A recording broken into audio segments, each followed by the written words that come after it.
hello, friends. Welcome back to the Test Those Breasts podcast. I am your host, Jamie Vaughn. I'm a retired teacher of 20 years and a breast cancer thriver turned staunch, unapologetic, loud supporter and advocate for others, bringing education and awareness through a myriad of medical experts, therapists, caregivers, and other survivors. A breast cancer diagnosis is incredibly overwhelming with the mounds of information out there, especially on Dr. Google. I get it. I'm not a doctor, and I know how important it is to uncover accurate information, which is my ongoing mission through my nonprofit. The podcast includes personal stories and opinions from breast cancer survivors and professional physicians, providing the most up-to-date information at the time of recording. Evidence, research, and practices are always changing, so please check the date of the recording and always refer to your medical professionals for the most up-to-date information. I hope you find this podcast a source of inspiration and support from my guests. Their contact information is in the show notes, so please feel free to reach out to them. We have an enormous breast cancer community ready to support you in so many ways. Now let's listen to the next episode of Test Those Breasts. Well, hey, friends, welcome back to this episode of Test Those Breasts. I am your host, Jamie Vaughn, and today I'm so excited to have my new breasty friend, Claudia de Pasquale, on my show. Claudia is the founder and voice behind My Cancer Diaries, a blog dedicated to supporting and empowering newly diagnosed women and their caregivers, particularly those who are often parents of young children, through the complexities of breast cancer. As a breast cancer survivor and mother of three, Claudia combines her personal experience with a deep commitment to providing valuable resources and emotional support. In addition to her role as a blogger and advocate, Claudia has a professional background in marketing and sales within the healthcare industry. Her career experience has honed her skills in communication, strategic planning, and client relations, which she leverages to enhance the impact and reach of her blog. She has always had a particular interest in women's health, which has fueled her passion for addressing the unique challenges faced by women undergoing cancer treatment. Through her breast cancer journey, Claudia realized the profound importance of the whole person healing, addressing not just the physical aspects of illness, but also the emotional, mental, and spiritual dimensions. Her blog reflects this holistic approach, offering a practical advice on navigating treatment, managing side effects, and maintaining emotional well-being. She also provides a tailored parenting resources designed specifically for women balancing their cancer journey with the demands of raising young children. Through her writing and professional expertise, Claudia aims to demystify the cancer experience and create a supportive space where others can find hope, connection, resources, and actionable insights. Her dedication to her family and her mission to support other women make the Cancer Diaries a valuable resource for those seeking understanding and community during their cancer journeys. Well, hello, Claudia. How are you doing today? Welcome to the show. Hi, Jamie. Thank you so much for having me today. I'm really excited to chat with you. Me too. And, we've had a conversation in the past, so we've kind of gotten to know each other a little bit, and we've talked about what we're going to talk about today. First, I want to point out that we are both wearing our T-shirts from Center for Restorative Breast Surgery. You have Restored by Dr. Sullivan, and I have Restored by Dr. Cabling, and we will talk about our experiences a little bit later. But I would love for you to share with us, before we go into your diagnosis and your treatments, who was Claudia before breast cancer?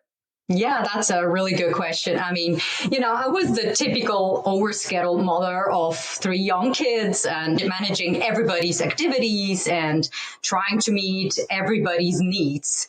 I didn't really prioritize myself that much, and I think that's pretty common as a mom of young kids. I would say something I found myself often thinking back, who I was before.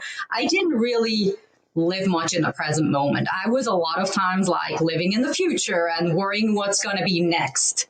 During that time, I was also taking a career break. I mean, really just raising my 3 kids. However, I always thought of myself as being the picture of health. I was having a really good diet. I always prioritized actually eating, healthy food, and I was active. I was exercising, all of that. Prior to that, and I'm barely drunk either, honestly. Prior to that, I was a marketing sales professional working in the healthcare industry. I always had a very big interest when it came to health and wellness, and I would say in particular in women's health. And after the career break, I was thinking like my son was just 3 years old and he started part-time daycare. And I thought, you know what, this is a good moment. I should go back to work. And that was the plan. My 2 older kids were 5 and 7-year-old at the time. But then things came very differently. I was diagnosed with breast cancer, and that really turned our lives upside down. Yeah, I hear that 100%. What year was that? That was in 2022. So I actually have my 2-year anniversaries coming up this Thursday. Okay, so I just had my 2-year anniversary in June. Okay. So you and I were diagnosed the same year. Okay, so how does that feel for you? How does that feel being 2 years out from your diagnosis? We're going to talk a little bit more about your survivorship, but what kind of emotions does that conjure up for your 2-year anniversary? I think like they're mixed a little bit. I would say that I am so grateful that and happy that this is all behind me, all the medical treatment. I actually just finished my 2nd stage of the reconstruction journey. So, now I only have to go in for my 6 months clinical exam and I'm taking a pill. So it feels really good to have all the doctor's appointments and all of that behind me. But as we all know, cancer isn't really over when treatment is over. So it's always in the back of my mind, but I feel like I've learned to live with that and how to manage that constant reminder that is there. I know how to manage those feelings much better. Yeah, I definitely relate 100%. So with that, what was your diagnosis and what were your treatments like? Can you give us an idea of what your lived experience was? So I went in, it was in 2022, I went in for a regular checkup actually at my OBGYN, and she was doing as well a breast exam, and she had me lying down and then she was feeling my breast and she asked, well, did you ever feel these 2 lumps? And I was like, no, I hadn't felt them. And I said, well, I was just in last year for my very first mammogram, and I was only 40 at that time. It came out clean, I said. Well, I think you should go get a mammogram and, we should look at those. And I swear, like once I was standing up and really feeling my breast, I was like, wow, there are actually lumps there. I was not very diligent about doing self-exam, and I didn't know anymore like what my breast was supposed to feel like after breastfeeding 3 kids. And I just started to have more time as my son started daycare. But then I went in for my first my mammogram again, and they wanted to keep me there for a ultrasound. After the ultrasound was performed, they were like, okay, can you please stay here because we should do a biopsy. That's when I started to get a little nervous about it. But the radiologist assured me, like, this is going to be fine, 95%. This is going to turn out benign. You're still young. Then I got that phone call a couple of days later, and I remember that as it would have been yesterday. There was a radiologist saying, like, I'm sorry, Mr. Pasquale, to inform you, but you have invasive lobular carcinoma. And I bursted out in tears and dropped my bags. And I was just told that next week I was going to meet with the breast surgeon. And I was crying pretty much like a week straight after I got that diagnosis. I was then told it was one of the favorable cancer. It was ERP positive, HER2 negative. Okay, so I had HER2 positive, ERP negative. Okay, the contrary. Yeah, I remember that phone call that I got as well, and it's pretty freaking devastating. Yes, it is. To say the least. Yeah, to say the least. I cried quite a bit. I was incredibly fearful. But it's interesting because now I'm always told that yes, going into the OBGYN and having them do a breast exam, but we personally know our body better because I did actually feel a lump before I was diagnosed, but I had lumpy breasts because I had dense breast tissue. Same. And like most of us do, right? But I felt that. And I also felt zingers and burning sensations. Did you feel any of that? No, In I hindsight? did. No, I didn't. I really I felt like I was in the best shape of my life, honestly. I didn't feel any of it. And I didn't really feel it like, I was touching my breast a little bit, but I actually only felt the lumps once I was lying down. That's when I felt my lumps. Yeah. I think I did too, because I remember taking my husband's hand and saying, "Do you feel this?" And he said he did feel it. So as we know now that we could be the healthiest of our whole entire life and still get breast cancer, Yes. right? So, people were shocked that I got it. They're like, "My gosh, but you're so healthy." And I'm like, I know. And I am healthy. Like I'm the healthiest out of I had just lost like 33 pounds. I was in really good shape. I was physically and mentally and all of it. I just retired from the school district. So I was really healthy. We know now that you had made just a comment a little while ago about what your radiologist said. They said, it's 95% chance that it's benign. You're still young. And we know now that it doesn't matter if you're still young, right? Yes. And we know that women in their late 20s and early 30s, new moms and things like that are getting breast cancer. And so the awareness that we have now surrounding our diagnosis and our treatments is just so much more abundant, right? That we know so much more. That's right. Absolutely. So what kind of treatment did you go through and what was your surgery like? So in the very beginning, when I met the first encounter with my breast surgeon, she wanted to talk. I had 1,000 questions and she wanted to talk only about the two tools she had in her toolbox, which she said, well, I have to offer you a lumpectomy or a mastectomy. And I had no idea honestly, about breast cancer in general. I felt like I was the youngest of the group that was touched by breast cancer. So I couldn't really reach out to anybody either. But that's what she wanted to talk about. And I thought, well, if I have these two options, why go the more invasive route? Why not just go the lumpectomy route if the overall survival is going to be the same? So in the meantime, I went down the rabbit hole and researching and listening to podcasts and all of that. And I said, yeah, I would like to go the lumpectomy route. But then she said, because of the type of your breast cancer, which is a rare type of cancer, lobular breast cancer, they can also not form a distinctive lump, but she explained it to me that they sometimes can be more of they can form like a spider web kind of texture, and that I needed more imaging, that I should go get a breast MRI. So I did. And then this came back and it showed about 9 suspicious enhancements. And I thought, wow, I'm full of cancer. I don't just have 2 lumps. And then she was saying, well, lumpectomy, that's not really an option for you anymore. You need a mastectomy. In the meantime, I had met also with my plastic surgeon, and he talked about the different options, just very quickly brushed that. He was just saying well, there are reconstruction options with your own tissue, but he was mostly talking about implant-based reconstruction, which in my case, he already said, well, you're kind of on the thinner side. It's probably, going to be challenging that you end up with, he said, a good looking breast because it's going to have most likely rippling. And I was like, well, great. Anyway, I was not even that interested in the reconstruction part yet. And I went ahead and I said, let's just take them both, because if this breast is full of cancer, or what I thought, then let's just take them both. But then they kept saying it would be better for me to have a single mastectomy because it could delay the treatment on the cancer side, that we want to really go ahead and treat that side first. And I agreed to that. I had my mastectomy and had a breast tissue expander placed.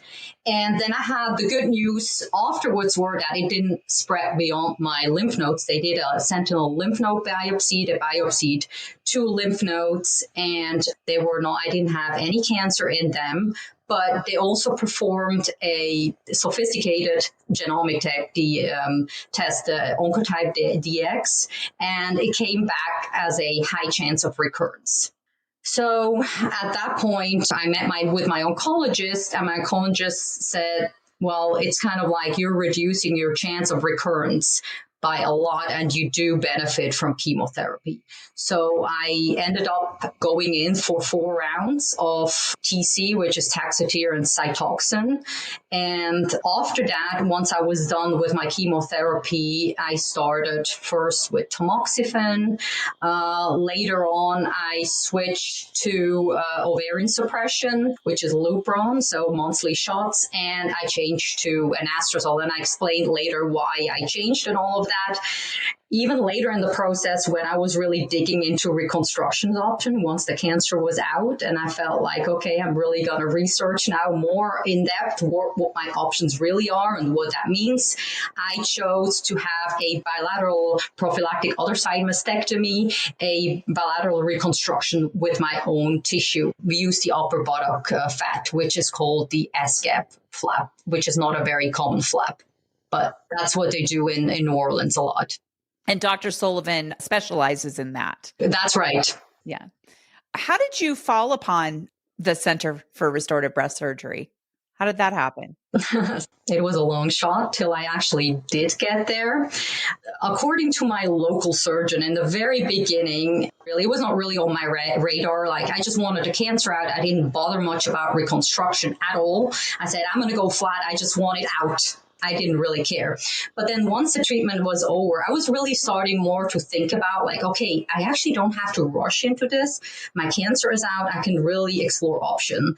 And so I said, well, why don't I meet again with my plastic surgeon? And I want to actually know about this flap reconstruction. And then he said, well, in the very beginning, you just wanted a lumpectomy, and now suddenly you want to do this huge 7-hour surgery.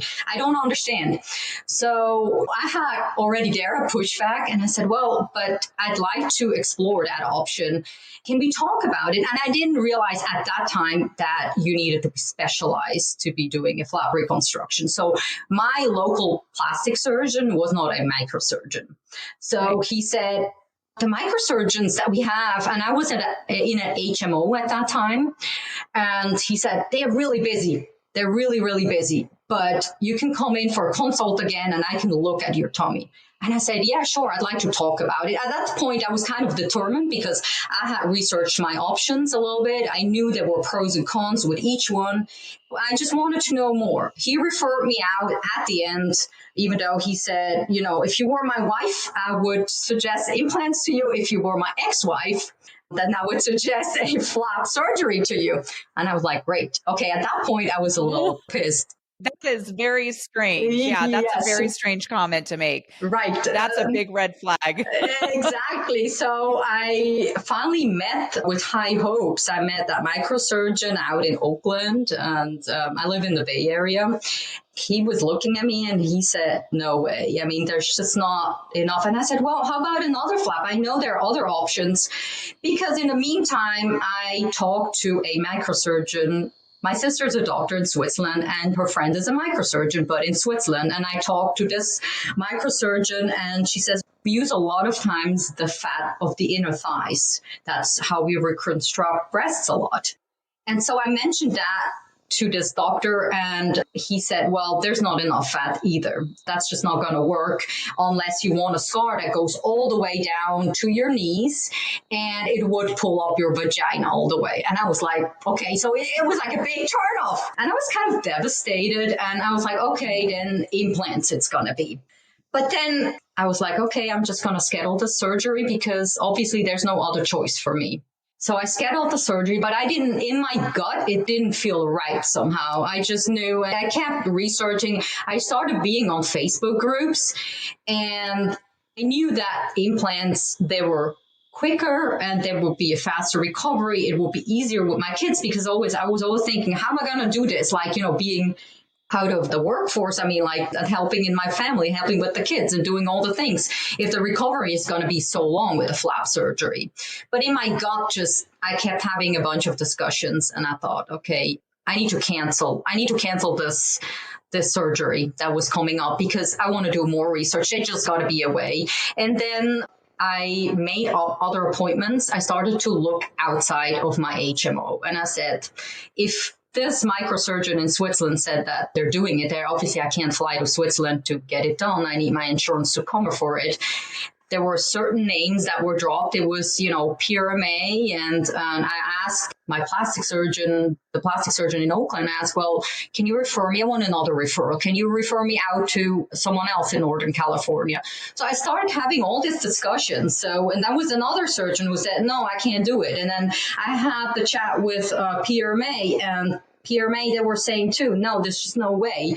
And then I asked them about the ASCAP flap, and they would say like, oh yeah, we could do like one side, one breast, and then the other breast later. And I asked them how many they would do of them, and not that many. And that just didn't sound right to me.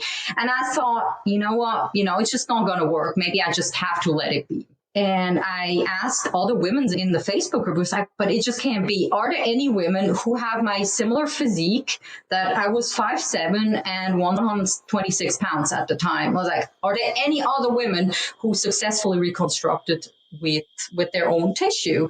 And there was one woman who said, well, you should go see New Orleans.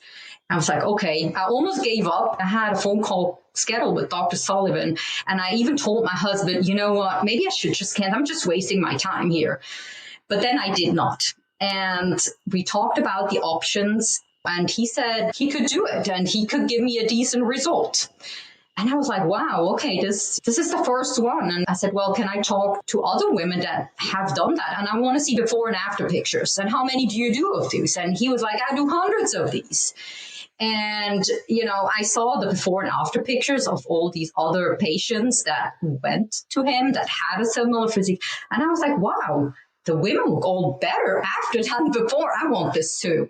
However, he was not in my network. I was with an HMO. So I was like, okay, since they can't do it, I was trying to get a referral from my HMO and kind of trying to them to cover for the expenses.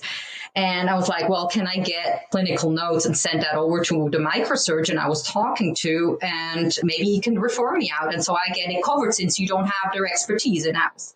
What happened next is he looked at the clinical notes and he was like, I'm sorry, I do a lot of flap surgeries, but there's just no way that I could not get this much tissue and reconstruct two breasts. He didn't think it was doable. So he said, you know what, let me do one more thing. I'm going to send this out to all of the plastic surgeons that are in our HMO in Northern California. I was with Kaiser at the time. They all looked at it. There was one plastic surgeon that, reached out, and he said, well, I think I could do something, send her down here. So it's like, okay, why not? Now I was determined that they would refer me out to New Orleans. So I met with him, and he also said, well, I could do it, but I can't guarantee what the size is going to be. I was like, I didn't have big breasts before. I didn't want a bigger breast, but I'm 5'7". I didn't want two flat pancakes at the time either. I was like, if I'm going through this big surgery, I'm not looking for a breast augmentation, but I'm just looking to have a similar size that I had before. And I said, well, can you show me before and after pictures? And he said, no, I can't do that either. So there was no guarantee about the size, or I could not see any before and after pictures. So I asked him also about the ASCAP, and he said, we do those, but I only do a couple a year. Mm-hmm. I was like, I knew at that time, after doing all this research, talking all to these women and seeing what all can go wrong, I said, no, this is such a high stakes surgery. I need someone who does that like a lot. Yeah. So that's how I chose at the end. Even though I had to switch insurance, it was financially more of a strain because, it would have been covered when I would have done it, if I would have done it within the HMO. So it was more of a strain financially. It meant waiting. I waited about a year. So I was a year with my breast tissue expander, which was quite uncomfortable. But today I'm so happy that I waited. It was totally worth it. It was totally worth it. And I couldn't be happier with my results. And above all, I also had lymphedema. My lymphedema improved, reconstructing with my own tissue. And, it's just been all for the better. And I'm done. I don't have to worry about the upkeep of implants or future infections and all of that. Well, I just want to say that I'm really happy that you had the wherewithal to ask the important questions because I was so unaware of what even to ask. I was just lucky to find out about Center for Restorative Breast Surgery through 3 different separate friends of mine that knew somebody who had gone there. That's how I was led to New Orleans. And I didn't know questions to ask. I mean, it's awesome that you understood that you should ask them, how many of these do you do? And Dr. Sullivan was able to tell you that he does hundreds of these. Yes. And those are, on Test Those Breasts website, my testtosebreasts.org, I have a resource page and we have curated questions that you should ask people, making sure that they are microsurgeons and fellowship trained. Yes. So I've been on a mission to uncover where all of the excellent, skilled plastic surgeons who are microsurgeons and fellowship trained all around the United States. And I know that all of them at Center for Restorative Breast Surgery are. Yes. Dr. Tabling was my surgeon, and I interviewed him early on of this podcast, and he saved me. I was in kind of a similar situation where I didn't have enough tissue to reconstruct both of my breasts from my stomach. So what he ended up doing is floating me the idea of having hybrid implants. And that freaked me out at first, but he sort of helped me understand why that probably would be a better route to go. And he told me that it would be very secure. I wouldn't even know they were there. They weren't something that I would need to replace like normal implants. But he says, if I didn't have those, the breasts would be kind of a pancakey look. And I'm like, I don't want that. So in the end, I ended up doing that. And then I had my second phase last December. But I also uncovered a really awesome surgeon in New York, NYBRA, New York Restoration. I can't remember exactly what but it's nybra.com or org. And it's Dr. David Light. He's Dr. David Light. I interviewed him a few months ago, and he is yet another amazing, very, very, very skilled microsurgeon, plastic surgeon. So because I want people to be able to go to a resource where if they can find the ones that are actually trained to do what you and I went through. Yes. And do hundreds of them. So luckily that other surgeon was like, well, I do 2 of those a year. And you're like, nope. Exactly. I was like, no way. And then I knew, I just kept thinking, I mean, there's just got to be a way. But I also found out that a lot of times the plastic surgeons, they are not trained to do microsurgery. It's kind of like an additional specialty, but that's all things that I learned along the way. I thought my original local plastic surgeon will be able to do that. I didn't know that I needed to go. In the very beginning, I didn't know that I had to go to a microsurgeon. Yeah, I didn't either. And my husband actually, he and I really butted heads when I told him that I was considering going to New Orleans over doing surgery here. He's like, why do we have to go? Why can't we have somebody do that here in town? Is because we don't have anyone here. Yeah. Maybe we have somebody now. I'm not sure, but at that time, we did not have anyone who was skilled to do that kind of surgery. And so I was like, I want to go to a place where they are incredibly skilled. And in the end, my husband will tell you it was the best place that we could have gone. And the care was amazing. Yeah. Yeah, and they do really go above and beyond for their patients. Yeah, they do. Well, good for you. I'm so glad. And you look great. What are you doing in your survivorship? So usually when people have breast cancer, a lot of times anyway, we kind of pop out on the other end and think, God, how can I give back to the breast cancer community? You know, in the intro, I explained a little bit about what you're doing, but can you go into a little more detail about what you're doing in your survivorship to give back to the breast cancer community? Yeah. So oftentimes you're done with treatment and then I was at a point like, now what? It just didn't feel like cancer treatment was over, but it just kind of felt like it was not over.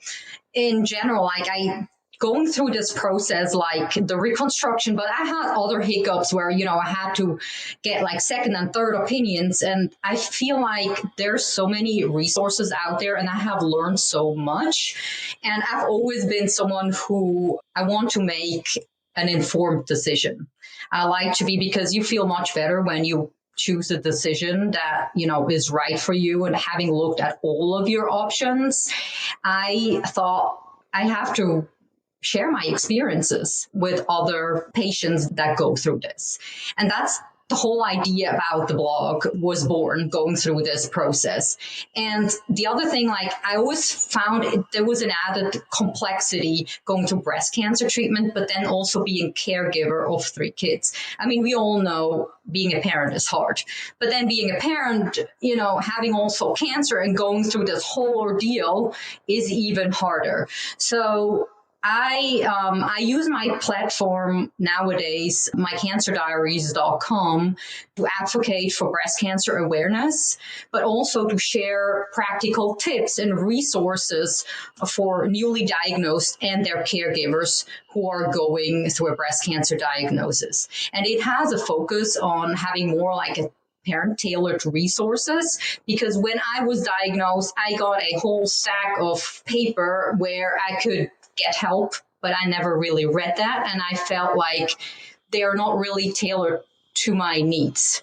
So that's what I do in my blog. I have very detailed guides, like for each treatment phase, like surgery, chemo, what I went through, chemo, reconstruction, but then also survivorship.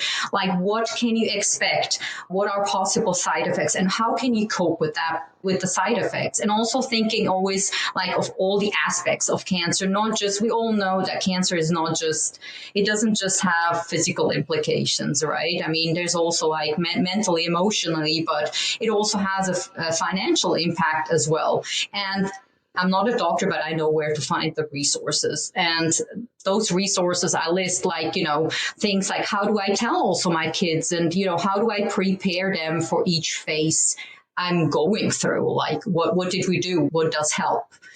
That's what I'm trying to inspire and empower other women to have it easier to go through a breast cancer journey. Right. And your story is so familiar, because I remember getting that big stack of papers from my oncologist, and I never read through any of them because a cancer diagnosis like that is incredibly overwhelming. I barely could even keep my shit together. You know what I mean? And my husband, thank goodness for him, because he was with me at all of these appointments. He was taking notes. I was taking his notes and going on to my private Facebook group and updating everyone using his notes along with Caring Bridge and all of this stuff, because I just couldn't hold it all in my head. And I'm a good student. I'm a good note taker. But when you have a breast cancer, or any cancer for that matter, diagnosis, it is scary. And you're just like, big fog. Yes. So it's really, really nice that you have that resource. And that is something when, anyone who interviews on Test Those Breasts, I always love to put the resource on my resource page on the testtosebreasts.org. I don't know. Are you a nonprofit now or no? No, I'm not. I'm really just doing it. I'm doing that on the side, but what keeps me going is like people that like my Facebook, like my blog, and follow my blog, and also my Instagram. That's kind of like, that's what keeps me alive also in the future, but I'm not a nonprofit.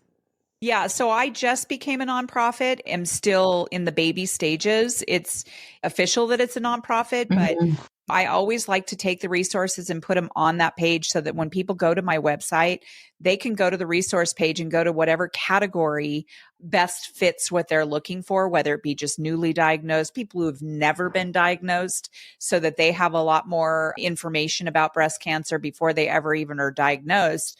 As you mentioned, there's so many things that I didn't even know. You didn't know what to look for, and as far as your breasts, what to feel for, what questions to ask, how to advocate for yourself. And that's exactly what you did with your surgeons, is you advocated for yourself. It's like, this is what I want. This is what I will get. And you asked the tough questions. So we even have questions on the website about what needs to be asked when you're interviewing a surgeon. Oh, that's great. So, yeah.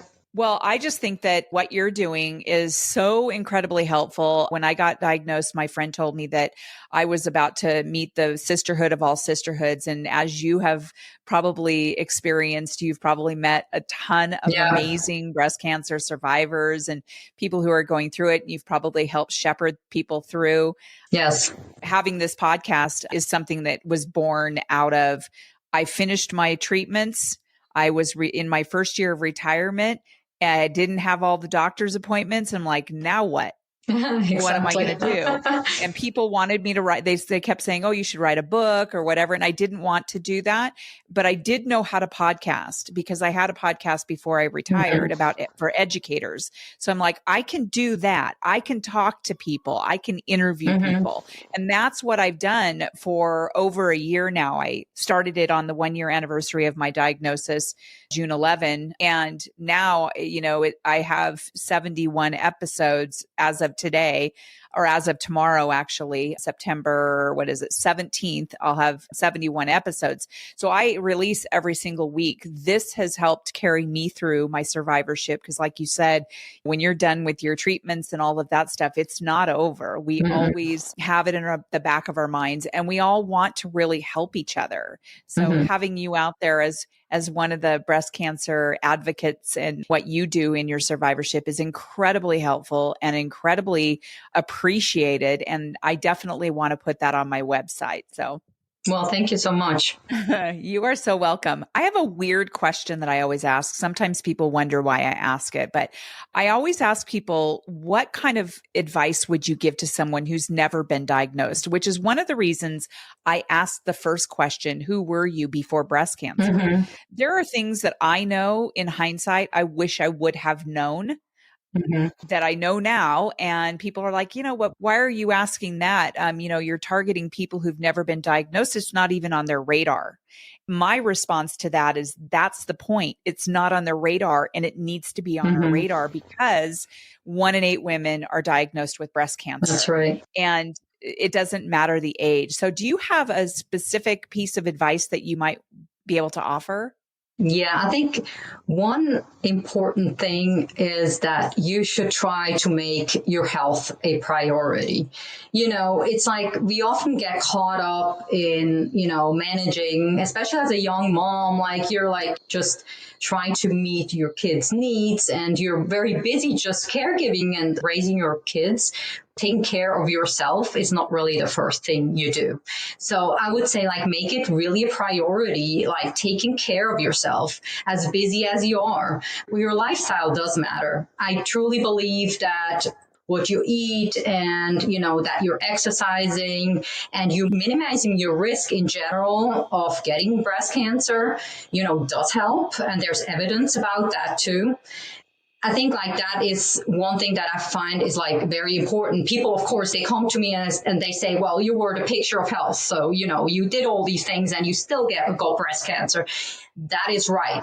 But I do feel because I was so healthy, I was able to get through treatment much easier. And I call myself not just a survivor. I do feel that I'm a thriver. I think I've done so well because of that, because I was already healthy going into this.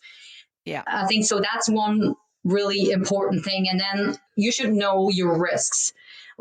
You should know if you do have dense breasts, what that means. You should have that talk with your doctor. I didn't know about that. So with my first mammogram, for example, I knew that there was a little note and it said you do have dense breasts, but I didn't know what to do with that information or neither that what it meant. I didn't know that that means that you're at a high risk of developing breast cancer. And, it makes it harder for the radiologist to actually spot cancer. I didn't know that. Right. Years ago, when I was told that I had dense breast tissue and I didn't really understand what that meant, it was probably 10 years before I got breast cancer. I really didn't honestly know what that meant. And we do know that now there is a law where doctors have to tell you, when you go in for that mammogram, they absolutely have to tell you whether you have dense breast tissue. So important. So important. Yes. And have that talk with your doctor, if you might benefit from additional screening. I think due to a new FDA regulation now, they have to give you more guidance to it. So that's one of it. But in general, know your family history, like, so there's a lot of cancer. I never had any genetic markers, but there's a lot of cancer on my dad's side. But know your history. I also had to chat with the genetic counselor. So my dad did have prostate cancer. And I never knew that there is a connection. If your dad had prostate cancer, that there is a connection between the dad having prostate cancer and the daughter having breast cancer. I had no clue about that. I always looked out for other cancer. So know your risk. And then most importantly, it doesn't matter if you're young, just always trust your gut and keep advocating for yourself. If something feels off, don't wait. Go to your doctor. And if your doctor doesn't listen to you, you have the wrong doctor. You should change your doctor and do dose and touch your breast. Test your breast. Just as your podcast touch said. Your breast. Yes. Touch your breast. Touch your breast and touch your breast. Exactly. Yes. I think sometimes people are a little afraid to speak up with their doctors. Yes. I know that I caught a little bit of flack here in Reno for speaking up to a couple of doctors, and it wasn't meant to be disrespectful. Mm-hmm. It's just that I was advocating for myself and I did not like the answers that I was getting. And I wanted to find a different way, which I did. I was able to do that, but it definitely wasn't meant to be disrespectful in any way. But this is our body. Mm-hmm. We get to ask questions. We get to speak up on our own behalf if we feel that something's not right. And you're right with the genetics. I didn't know that my grandmother had colon cancer. I had no idea. And I actually got a comprehensive genetics test and had nothing pop up. But then after the fact, I know that my uncle had, I think it was prostate cancer, and my grandmother had colon cancer. Had no idea. These things are so important, but we also need to know that, because a lot of people are like, well, I don't even have it in my family, so I'm not at risk. Well, that's not really true. Yeah, it does put you at more risk if you do have it in your family. But most people, from what I understand, who get breast cancer don't have it in their family. They don't have a genetic marker. So we need to understand that too. And just because you're in your 20s or 30s does not mean that you can't get breast cancer. There are more and more younger women getting breast cancer. So as you stated just a little bit ago, is that know your body. You need to be touching your breasts. You are the one that's going to know your body the best. Yes. And if something seems off, do not ignore it. It's not saying that you're going to be a hypochondriac about anything, but if something seems off, you get to go to the doctor and you get to ask questions. You get to ask them to test whatever it is that needs to be tested. Yes. So such fantastic advice. Well, Claudia, this has been really enlightening, and you and I have so much in common. Yes. We have different diagnoses, but our lived experiences seem to be, really on the same page in many different respects, including going to Center for Restorative Breast Surgery. I'm so glad that you found that and you found Dr. Sullivan, and we both have the amazing t-shirts that are bling bling. And so we're very proud of it. Yes. Well, is there anything you would like to leave us with before we wrap up? Well, just in general, I thank you so much for having me on the podcast. I feel like I learn something new every time that I listen to your podcast. For me, I said, I'm not a nonprofit, but it does help if I have sometimes people just sending me a personal message, how helpful my blog is and everything. But, having that liking on my Instagram or following my blog, it does help. And I have a couple of affiliate links on my blog, and it does help me to keep going in long term. I'm not sure in which direction I'm going to go, but I'm dedicated to want to keep advocating over my platform and to really, as I said, help and inspire other women to get through and navigating a breast cancer diagnosis. Yeah, that's great. Well, I am always looking for people to partner with as far as my nonprofit. I'm just a single person putting that out there. I do have 3 board members, but I'm always looking to partner with people to bring super valuable information and help to other people. So maybe we can talk about that. In the meantime, in the show notes, I do have how people can reach out to you on your social media and other resources that you have provided. We will have that in the show notes. And I just really appreciate your time, your energy, and your story, because I know that's going to help so many people. So, Claudia, thank you again. And to my audience, once again, thank you for joining me at Test Those Breasts podcast. It's because of you that I have now more than 5,000 downloads. Yay! Yeah. And I wanted to remind people too that somehow someone nominated me on the Reno News and Review, one of the top best local podcasts in Reno. And I just really appreciate that. I didn't even know. I found out when my husband was reading the paper and he's like, babe, look at this. Like, I had no idea. I want to thank my audience, and I just hope that you can go to whatever your favorite platform is and rate and review. It absolutely makes a difference, and I just appreciate it. And until next time, we will see you on the next episode of Test Those Breasts. Bye for now. Friends, thank you so much for listening to this episode of Test Those Breasts. I hope you got some great, much needed information that will help you with your journey. As always, I am open to guests to add value to my show, and I'm also open to being a guest on other podcasts where I can add value. So please reach out if you'd like to collaborate. My contact information is in the show notes. And as a reminder, rating, reviewing, and sharing this podcast will truly help build a bigger audience all over the world. I thank you for your efforts. I look forward to sharing my next episode of Test Those Breasts.